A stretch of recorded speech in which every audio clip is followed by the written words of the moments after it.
Charles Anjo 45 é a música de hoje no refrão. Cantada pela banda Salve, a canção foi escrita por Jorge Benjor no final da década de 60 e lançada no disco que leva o nome do cantor. Feita em plena ditadura, a música é uma espécie de crônica que tem como personagem principal um certo Robin Hood dos morros, o defensor dos pobres.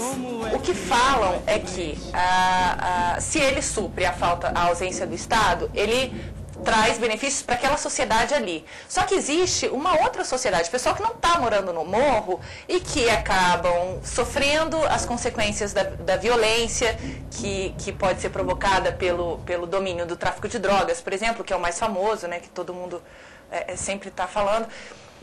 Não é um preço muito alto que, por exemplo, para uma comunidade ter um certo benefício, um país, uma população, de repente não acaba pagando um preço alto ou não? Eu acho que acaba pagando, mas dentro do caos maior que possa ocorrer ali, né, que é a guerra civil que existe ali no morro hoje em dia, acaba tendo um traficante desse que é dono do morro e cuida do morro e cuida das pessoas ali, ele acaba sendo um agente social, de certa forma ali. Não é uma troca direta, né? Não como substituir, ele não pode substituir o governo, é uma coisa que seria bem feita, mas... ele acaba substituindo talvez algumas coisas, como vocês falaram, e muitos acabam pagando porque a violência continua lá, e a violência lá pode não continuar. Por exemplo, o cara fala, não, vocês não vão roubar aqui na comunidade, rouba pra lá. E daí os outros roubam, mas os outros têm a polícia. Que é bem o papel do Robin Hood que o Jorge Benjor coloca na letra, né? Ele fala claramente, ele chama Charles Anjo 45 de Robin Hood, mas Robin Hood não deixa de ser um ladrão.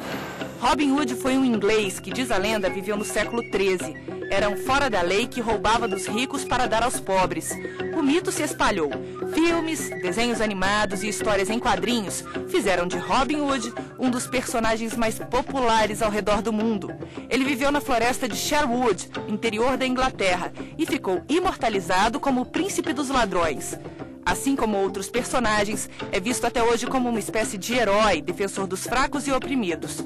Na Inglaterra, Robin Hood virou nome de rua e ganhou até um festival e um museu. Chama até o cara de rei da malandragem, Robin Hood dos morros, rei da malandragem, né? Esse é o artifício que ele utiliza na letra do Jorge. Mas eu acho que nessa época também tinha outra conotação, né, man? Acho que a bandidagem também...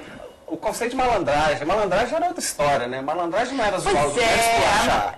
Malandragem era o cara ser mais tranquilo, mais relax, tocar o sambinha dele, equilibrar as coisas, né? Não é sair dando tiro nos outros e não sei o quê. O conceito mudou da época que a letra foi feita também. Às vezes, quando ele se depara com a situação de lei, que a lei impede, aí ele vai usar uma lista dele para contornar aquilo, para o bem que ele acha, na cabeça dele, que é o melhor. Sim. Realmente é muito difícil falar sobre isso. Eu acho bacana assim, ó, a gente fica colocando morro, casos, como esses estereótipos assim como exemplo. Se a gente estabelecer um paralelo assim de Estado, a gente e o morro, tá? Quem é o chefe do meu morro, o chefe do meu Estado? Presidente da República, aí tem lá os caras, o presidente do Senado, o presidente da Câmara.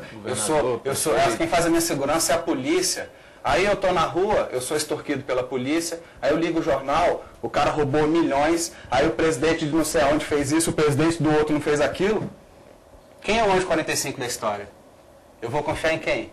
Quem é pobre, quem está embaixo da desigualdade, sofre uma desumanização muito grande de uma carência total, o que leva as pessoas ao desespero, à depressão, ao sofrimento profundo e às vezes à reação por violência. Mas ela também desumaniza aos que são privilegiados por essa desigualdade. Não é? É que a percepção que tem muitos líderes indígenas, por exemplo, que dizem que quando sai da comunidade e vem para a nossa cidade, dizem assim, que sociedade é essa que deixa as crianças na rua, por exemplo, desprotegidas?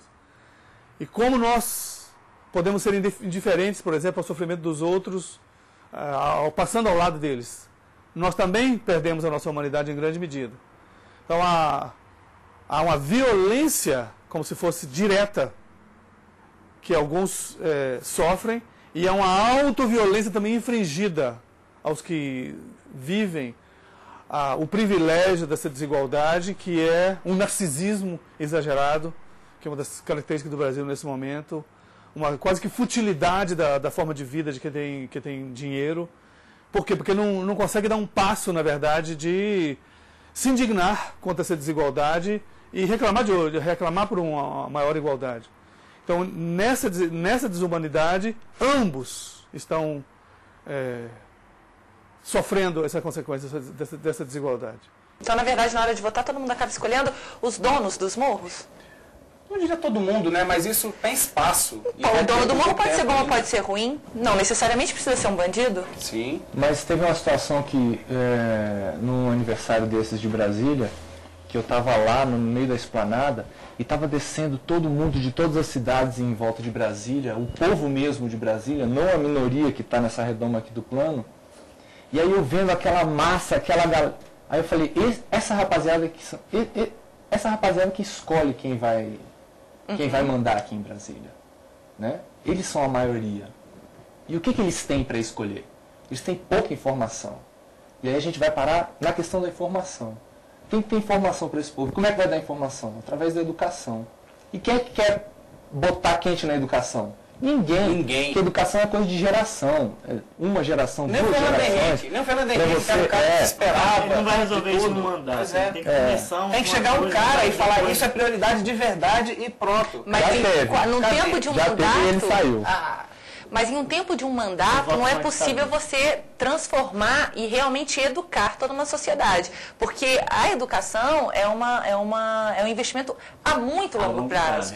E quando você educa realmente um povo, você passa a não poder mais manipular aquilo lá. Mas será que esse longo prazo, a gente está falando da história de um país. O que é longo prazo para a história de um país? O que é o longo prazo para a França, por exemplo? Que os caras estão lá centenas de anos, entendeu? Às vezes a gente pensa, 25 anos, vamos fazer um projeto de 30 anos para o Brasil, de educação, para transformar o país. 30 anos na história do Brasil não é nada. Há quanto tempo que a gente volta para presidente mesmo, de verdade? Há pouco tempo, né? Então, eu acho que às vezes também a gente cobra e se cobra demais. A gente que quer as mudanças, a gente quer mudanças muito rápidas também. E a gente não dá o crédito para quem quer fazer as reformas estruturais, que são realmente as que vão mudar a vida da gente. Ou dos nossos filhos. Também a gente não pode pensar só na gente, né? A gente está se propondo aqui a pensar num país melhor, né? Mas vale mais a pena o cara pegar e faz um viaduto, bota uma ponte, arruma alguma coisa que é visível ali na hora que o cara está voltando para casa de ônibus, ele vê, ó, o cara fazendo ali com o meu dinheiro. Faz os hospitais, não coloca médico. Quando tem um médico, não tem um dentista, sempre falta tudo, né? Falta de emprego, de moradia, de saúde, de escola, de tanta coisa, né? A ética está meio colocada de lado, né?